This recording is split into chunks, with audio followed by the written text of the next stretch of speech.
people who are wondering who I am. My name is Ceci and welcome to another episode of How to Cantonese. Please pardon my voice since I'm still recovering from a cold. So, we've learned about nouns in the past 30 videos, like apples, pen, and mooncakes, etc, etc. And on the other hand, we've also learned about numbers. Yet it still seems kinda weird when you try to put two things together in Cantonese. Right? Did you try that? No? Then why don't you try to say two apples in Cantonese? 兩蘋果? Wrong. But what's wrong with that?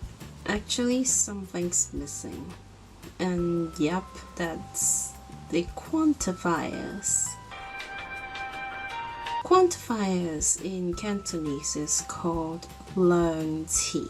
Quantifiers are only needed for uncountable nouns, such as a piece of cake, literally, a pile of documents, etc., something like that. But in Cantonese, since we don't have the concept of countable or uncountable nouns, so quantifiers for everyone. Obviously, there are a lot of quantifiers for different nouns, and yeah, that's a long way to go.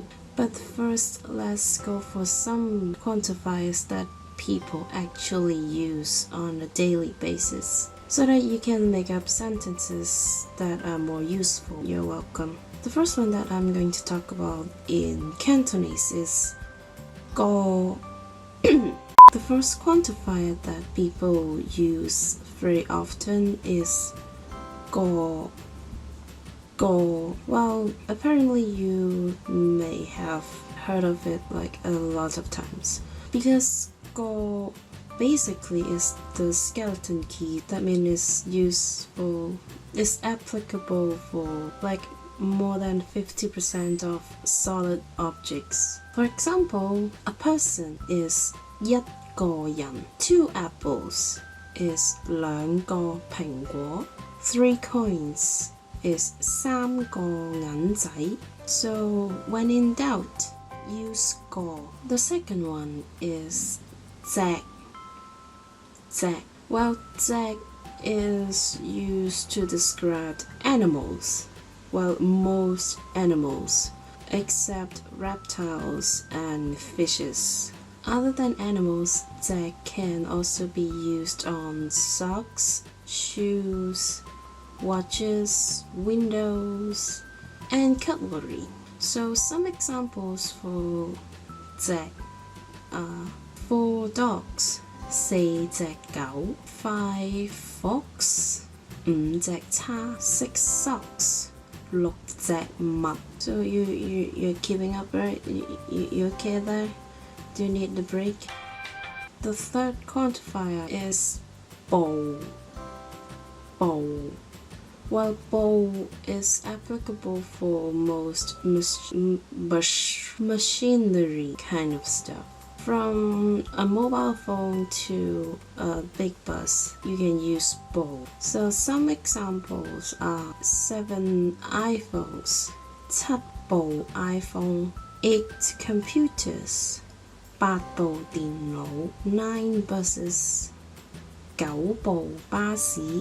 By the way, since we don't have the countable versus uncountable VS in Cantonese, that means we don't have singular and plural forms. That is, no s or es right after the noun. No matter how many of that thing you're trying to say, the noun remains unchanged. Okay, back to the quantifier introduction. The fourth one is 件. 件 is mostly used on clothing items for your upper bodies, such as shirts, jackets, that kind of thing. Also, 件 can be used on more abstract things like things, cases, or like matters, incidents, that kind of stuff. For example, 10 t-shirts in Cantonese is 10件 t-shirt. 11 incidents in Cantonese is 11件事. Ah yeah, and also pieces of cake uses 件 as well. So 12 pieces of cake in Cantonese is 12件蛋糕. Okay, hang in there, we still have 2 more to go in this video. So if you feel sleepy right now, slap your face 3 times. The fifth one is 張. Well, 張 is used for things that are in a sheet form. So paper, blankets, as well as tablecloth. Ah yeah, and also on a very different note, furniture. Furniture like tables and chairs also uses 張. Sorry. So for example, 13 chairs is 13張凳. 14 blankets is 14張被. And 15 sheets of paper is 15張紙. And the last one in this video is 條.條is used on things that are kind of like in a rope-like shape. Is there like any exact English word for that? If you know the exact like adjectives or nouns or something like that, do comment down below. Please help my English. So rope-like things uses 條, like ropes, the lines, both like drawn lines or like queue. Remember when we talked about zag and it excludes reptiles and fishes? Well, they use 條 as their quantifier, so now you have all the animals covered. Example, 16 ropes, 16條繩, 17 lines, 17條線, 18 snakes, 18條蛇.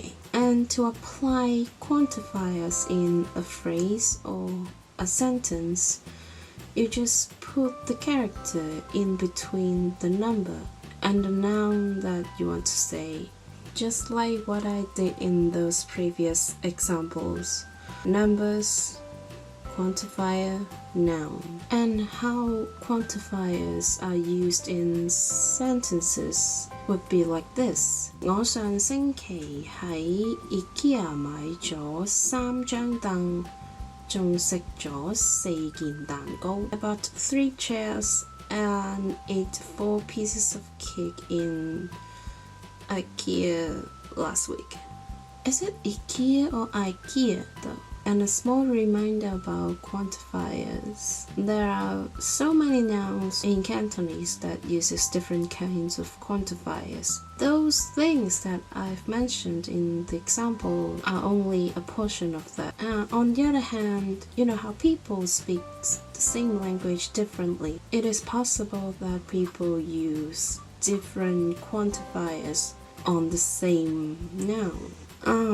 Yeah, this was quantifiers and stuff in Cantonese. Thank you very much for watching this video, and if you have any kinds of questions and stuff to say, or you just want to mention how bad my voice sounds in this video, please leave a comment down below and I'll answer you ASAP. If you enjoyed this video, please leave a like down below, give it a thumbs up, and if you want more future Cantonese stuff, subscribe to this channel, and I'll see you in the next one.